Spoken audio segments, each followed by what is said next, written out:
I've had two Master Move scrums this week, which is where we have had 8 business owners in 2 different groups of 4 this week, where we hop onto Zoom and talk about some nitty-gritty issues that are going down for business owners that are in the Master Moves programs. And as always, the themes seem to just kind of come up that everybody shares. And as always, I realized that it doesn't matter what stage of business that you're at or what industry you're in, that everybody ultimately shares very similar problems. And it made me realize that there are some universal truths. Well, it's not the first time I've realized this, but there are universal truths that go across all business owners. And when business owners get together to share their issues and problems, some magical conversations happen. Sometimes they're funny, sometimes they're deeply emotional, but we've had some really good conversations. And so I thought I'd share sort of 3 universal truths that I've kind of pulled together out of noticing, especially this week, some of the common themes of conversation. So 3 universal truths about owning a business. Now, remember these in the Master Moves, everyone is a business owner and they all have teams working with them, and they're all mostly more mature businesses. So they've been around for a while. So these are not business owners that know nothing about business. But one of the things we talked about was that business actually is all about problem solving. And it doesn't matter what stage of the business that you're at, whether you're just starting out or whether you're just coming to the sort of the latter years of your business, you still have to keep solving problems. And the more you understand and embrace that that's actually what it is about, and the better problem solving you are, and the more practical you are about acknowledging that everyone has problems and it's up to you as the business owner to get better and better at solving them. And so in 2 different sessions this week, in one session, we had a business owner whose biggest problem was that they were struggling to get quality leads into a particular startup phase of his business, a side business that he's got. And he's struggling to get quality leads. And so the conversation, of course, came around to positioning, messaging, marketing, sales. There was a lot of challenge on, what was happening with his sales process and who was he trying to attract, and some really quality conversations around organizing himself around his messaging and who was his primary targets. So it was a marketing problem. And then in the next scrum, the next day, I had a business owner whose problem was that his pipeline was overflowing and he had too much business coming in or inquiries coming in for projects and work that he just couldn't handle. And his concern was, what do I do? I don't want to turn business away because it's a really competitive market, and I've got really good customers on contracts, big customers on contracts. I don't want the competition getting a foot in the door. And I really don't want to turn work away, but also we prize ourselves on our quality of our work. So I don't want to take work on and do a substandard job, and I don't want to put my team under pressure. So do I need to scale up and bring on more people? Which, given the type of business involving machinery and plant, and to bring on a new team, I've not only got to employ people, I've got to invest in the equipment to do the job. So it's not an easy problem to solve at all. And it was interesting because the reaction originally from everybody in the group was, "Wow, that's a good quality problem to have." And we kind of talked about it. Said, well, actually, it's actually a harder problem to solve than the problem of marketing, because it's no good when you don't have sales. But we do know how to fix that. And we do know that there is a way to actually turn that around. But it's a hard problem when you're actually talking about a problem of whether to grow and how to grow and what to invest in and how to go about it. So just another problem.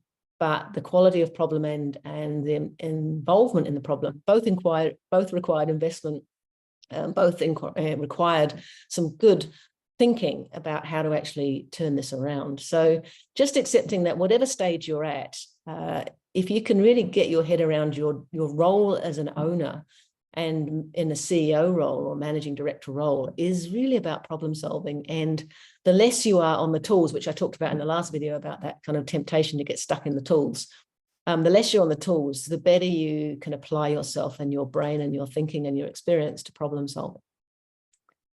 So another problem that comes up a lot now, has come up in so many of the groups that we're running in the Scrum sessions we're having, is around people issues. It's problematic at the moment. We've had a whole lot of conversations around not being able to find good people. there was a real people shortage for a while. I think that's kind of turning around a bit now that things have loosened up around people coming back and immigration and all sorts of reasons. But, sometimes it's a problem of where are we going to find these people and how do we actually solve that problem?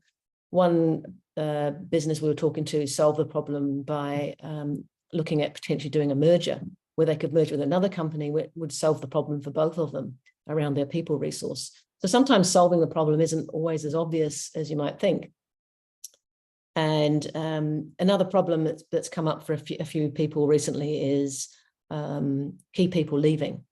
And this is an interesting one because for some business owners, it's been quite a personal journey of having key people that have been with the business for a while, who are much trusted and highly sort of lent upon depended upon in the business, have left. And the business owners have taken it quite personally. And we've had a lot of conversation around, doesn't really matter how, you get this kind of response of, well, after all I've done for them, they've done this and I've done that and I pay them really well and we've got a great culture and, they said they were going to be here for the long haul and we thought they were loyal. And when it comes to people, one of the fundamental kind of mantras I had to adopt myself was that it's not personal.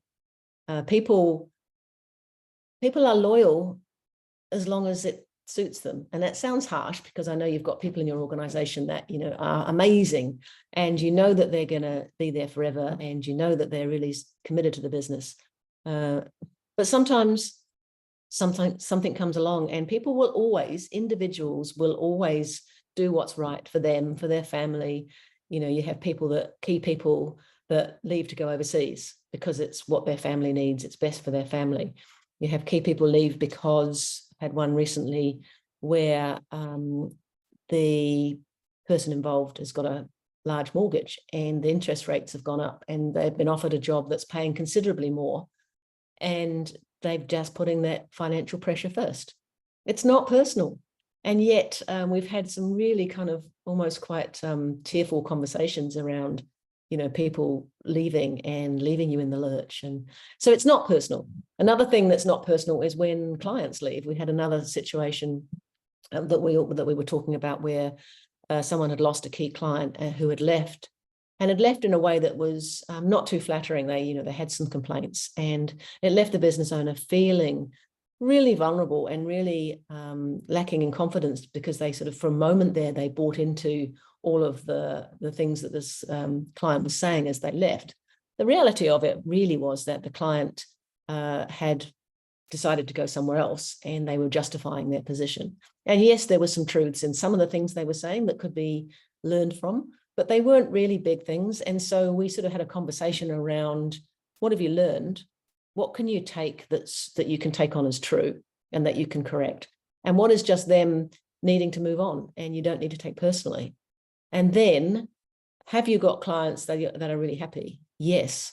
Well, let's focus on them and find out what they love and what they're really happy with. And let's go out and find more clients that are better suited because they love what you do and they're really happy. So it's not personal, which leads me to the last universal truth, which is, it's more my opinion, I suppose, than a universal truth, is that you often hear from owner operators that, but it's my baby.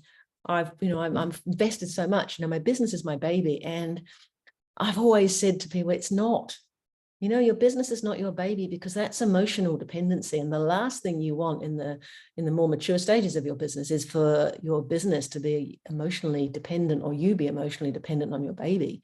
You don't want to be changing its nappies. You want to be an empty nester.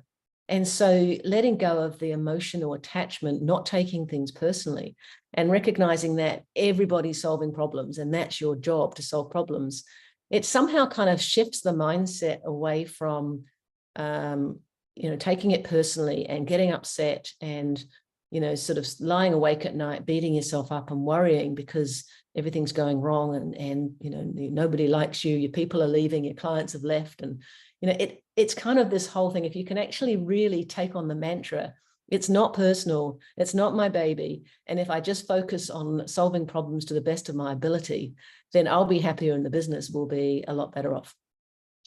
So that was sort of the outcomes of my thinking from having two Master Move Scrums this week. The Master Move Scrums are just they're so powerful, and everybody comes out of them at the end of an hour of talking with other business owners going, wow, I feel so much better than I did when I came into this meeting an hour ago. So if you'd like to know more about how you can be part of the Master Moves community and join in some of these conversations, just reach out to me. I'd love to have a chat with you.